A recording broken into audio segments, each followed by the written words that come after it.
अस्सलामु अलैकुम वरहमतुल्लाहि वबरकातुहू। नाज़रीन, इंडियन एक्टर उर्फ़ी जावेद जो है वो रमज़ान के बारे में बड़ी अजीब अजीब बकवासात उसने की हैं। वो कहती कि मैं रमज़ान और रोज़े को नहीं मानती, और नमाज और दूसरी चीज़ों के बारे में भी उसने जो है मजाक उड़ाया और बड़ी अजीब बातें की।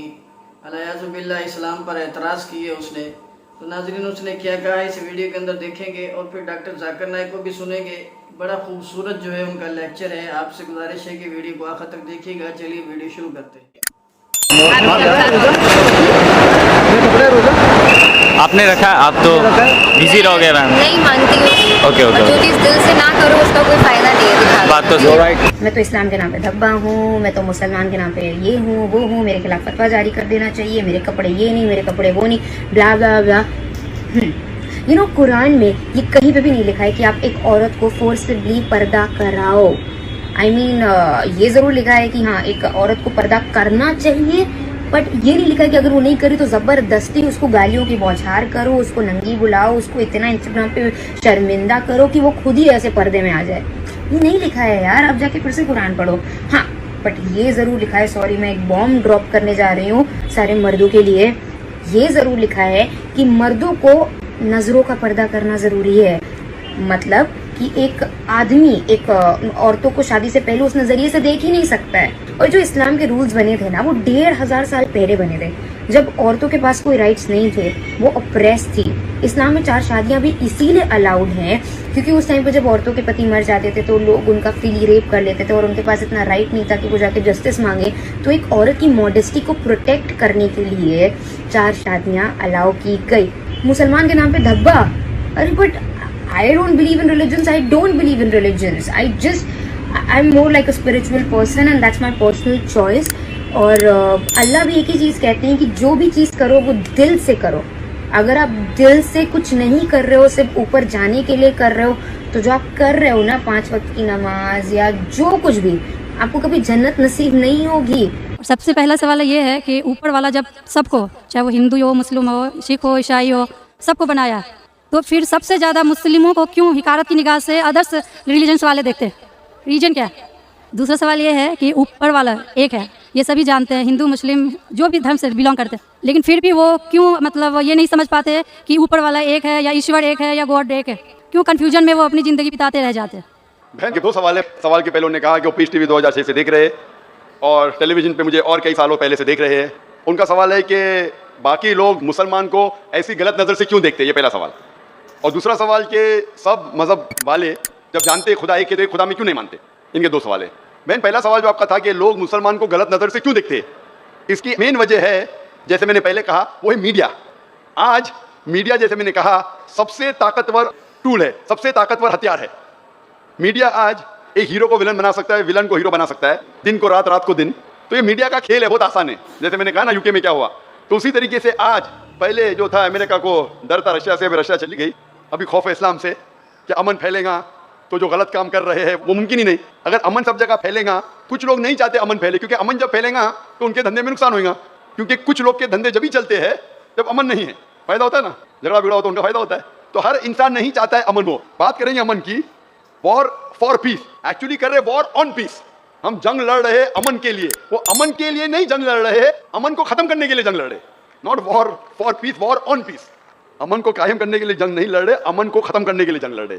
तो ये मीडिया है बहन, मीडिया इतना पावरफुल है, इसीलिए मैं कहता हूं मुसलमान मीडिया में पीछे है। हमको मीडिया के जरिए सही पैगाम पहुंचाना चाहिए। बहन, आप देख रहे पीस टीवी 6 साल से पहले, उसके पहले आपने दिगर चैनल पे मुझे देखा। मैं पूछना चाहता हूं आपसे, आपको कैसा लगता है इस्लाम का मज़हब पीस टीवी देखने के बाद? आपके क्या ख्याल आता है इस्लाम के बारे में? मैं बचपन से ही एक चीज़ के खिलाफ रही हूँ कि मूर्ति पूजा, जो कि हमें कभी भी पसंद नहीं पड़ा। जो ऊपर वाला हमें बनाया, तो हम जिसको बना के पूछते हैं उसमें शक्ति कैसे हो सकती है? फर्स्ट। दूसरा सवाल कि आप जब ऊपर वाला हम पूरे दुनिया को कंट्रोल कर रहा है, तो एक मूर्ति कैसे किसी इंसान को कंट्रोल कर सकता है? तीसरा होता है कि आप अगर आप में विश्वास है, आस्था है, आप कहीं भी रहें, ऊपर वाले को याद कीजिए, आप ऊपर वाले आपकी दुआ जरूर सुनेंगे। ये मेरे बचपन से ही मेरे दिल में है, और जैसे जैसे मैं बड़ी होती गई मेरे मन में और भी ऐसे सवाल आते गए और मैं खुद ब खुद उसका सॉल्यूशन ढूंढते रह गई। और आज जाके जब मैं आपके पीस टीवी से जुड़ी तो मुझे और भी मेरा जितने भी कन्फ्यूजन थे वो दूर होते गए, और आगे कोशिश होगा और भी दूर होते चले जाएंगे। आपको कैसा लगता है इस्लाम मज़हब? मुझे बहुत पसंद है। आपको गलतफहमी दूर हो गई आपकी ना, जो मीडिया फैला रही है? हाँ, ये मुझे हमेशा लगता था कि इस्लाम धर्म बहुत अच्छा है, क्योंकि उसमें ना तो मूर्ति पूजा है ना भी कुछ है, सिर्फ ऊपर वाला है जो एक है जो पूरे दुनिया को कंट्रोल करके रखा हुआ है, जिसके बिना एक पत्ता भी नहीं हिल सकता, तो फिर जो है हम जो है उसे क्यों नहीं माने जो दूसरे को माने। आप तो कुरान की आयत का तर्जुमा कर रही माशाल्लाह, अल्लाह के मर्जी के बिना तो पत्ता भी नहीं हिल सकता है। बहन जो आपका दूसरा सवाल था कि जब गैर मुसलमान ये जानते हैं कि खुदा एक है तो मानते क्यों नहीं? हाँ, ये सवाल था कि मानते क्यों नहीं है वो, कि एक ही शक्ति है, चाहे वो गॉड हो, क्रिश्चियन बोलते हैं, हिंदू बोलते हैं ईश्वर एक है, मुस्लिम बोलते हैं अल्लाह एक है, और गुरुद्वारा बोलते हैं वाहे गुरु एक, तो जब सभी बोलते हैं तो मानते क्यों नहीं कि ईश्वर एक ही आपका है? बहुत अच्छा सवाल है कि अगर जानते हैं तो मानते क्यों नहीं। इसके मेन जिम्मेदार है धर्म के अधिकारी, धर्म अधिकारी। धर्म अधिकारी नहीं चाहते कि सब लोग इसको माने, जाने ठीक है, लेकिन मानने लगेंगे तो उनकी दुकान बंद हो जाएंगी।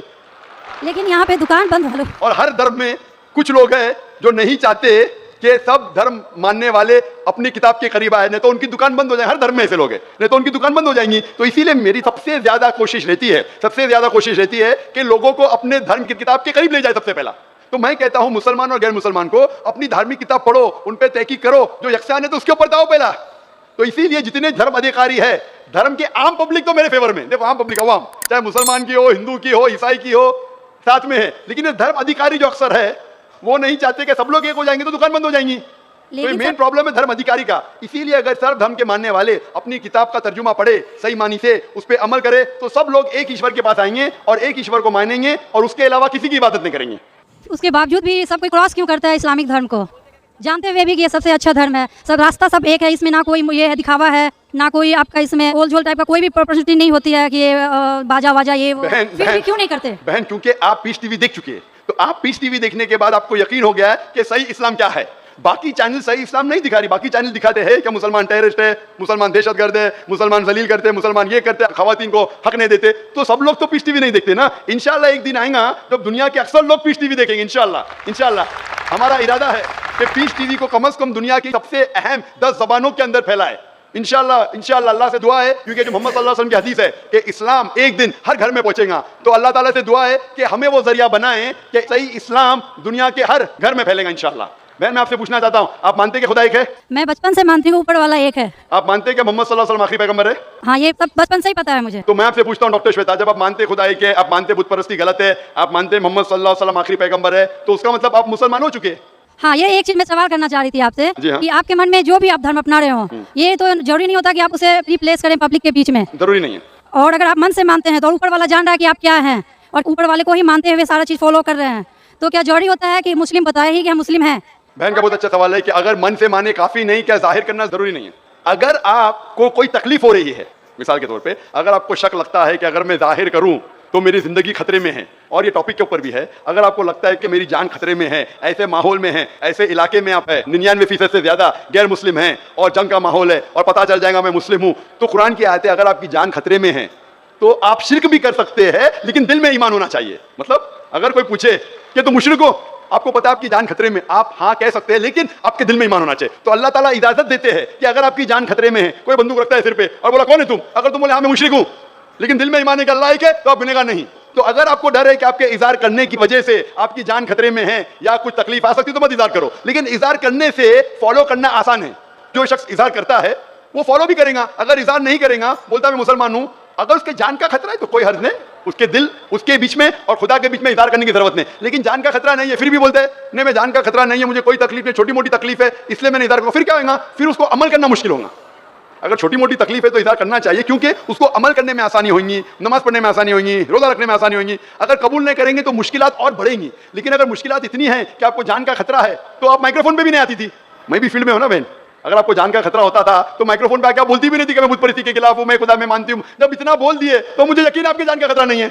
मैं भी फील्ड का हूं ना, आप डॉक्टर है, मैं भी डॉक्टर हूं। आप कौन से डॉक्टर है पता नहीं, मैं जिस्म का डॉक्टर हूं। आप पीएचडी डॉक्टर है, मेडिकल डॉक्टर है, कौन से डॉक्टर है बहन? डेंटिस्ट है, माशाल्लाह करीब पेशा है। मैं मेडिकल डॉक्टर एमबीबीएस हूं, आप डेंटिस्ट है। आपको कैसे पता चलता है दांत में दर्द हो रहा है तो क्या प्रॉब्लम है, बराबर ना? तो वैसा मुझे भी थोड़ा थोड़ा पता चल जाता। मैं जिस्म के डॉक्टर के अलावा रूहानी डॉक्टर भी माशाल्लाह, तो मुझे पता आपको जान का खतरा नहीं है। तो जान का खतरा नहीं है तो मेरी ये राय है, इज़हार करने से आपको अमल करने में और आसानी होगी। ये मुझे पता है। पता आपको ना? हाँ। तो आपको जान का खतरा है? अब मैं अभी क्लियर नहीं कर सकती कुछ भी आपसे। और एक लास्ट सवाल ठीक है इंशाल्लाह, लेकिन आप मेरे नजदीक आप मुस्लिम हैं, इंशाल्लाह अल्लाह आपको और हिदायत दे जानने के लिए और अमल करने के लिए भी। नाज़रीन उम्मीद है आपको वीडियो पसंद आई होगी। अगर वीडियो पसंद आई हो तो वीडियो को लाइक और शेयर जरूर कर दीजिएगा, चैनल को सब्सक्राइब कर दीजिएगा और बेल आइकन को प्रेस कर लीजिएगा ताकि हर नई आने वाली वीडियो आपको बर वक्त मिल सके।